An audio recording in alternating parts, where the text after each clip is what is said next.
on 9 to the truck. Ready? All right, section 2. This thing you talk about over here, this top part right here is the air compressor. Beneath it is your power steering pump. They both are gear driven. So first thing you say is I'm going to check my air compressor and my power steering pump. They both are gear driven. Make sure they're not bent, broke, or cracked, or leaking. And all your nuts and bolts on it is all there and tight. Here you're going to check your oil dipstick. Make sure your oil dipstick, how would I check it? Pull it out, wipe it, put it back in, pull it out. If you below the airline, we have by gallons, not by quarts. From here, come down to your steering rod.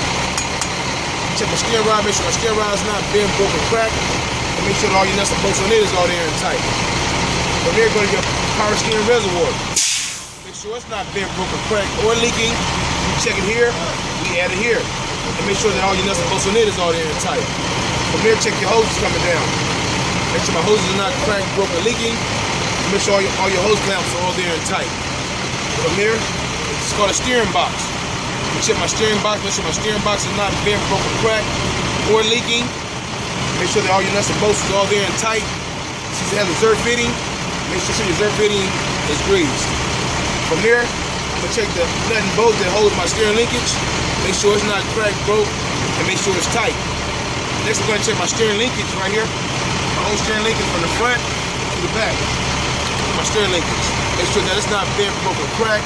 Make sure all your nuts and bolts and your car pins are all there and tight. From there, go to your shocks. Check my shocks, make sure my shocks are not cracked, broke, or leaking. And all my nuts and bolts in it is all there and tight. From there, go to your leaf springs and U-bolts. These two. Leaf springs and U-bolts.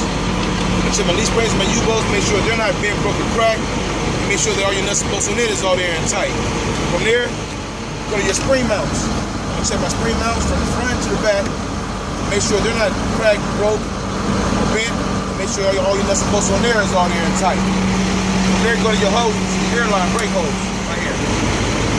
Check my brake line, make sure it's not cracked, broke, or leaking. And make sure all your fittings are tight. From here, right here, it's called a brake chamber. You know, inside right here, a brake chamber. I'm gonna check my brake chamber, make sure my brake chamber is not bent, broke, or cracked, or leaking. And all my nuts and bolts on it is all there and tight. In front of it, there's your slack adjuster and push rod. This right here. All you see is, I'm going to check my slack adjuster and my push rod. Make sure they're not bent, broke, or cracked. Make sure all my cotter pins and all my nuts and bolts are all there and tight. I should have no more than 1 inch of play.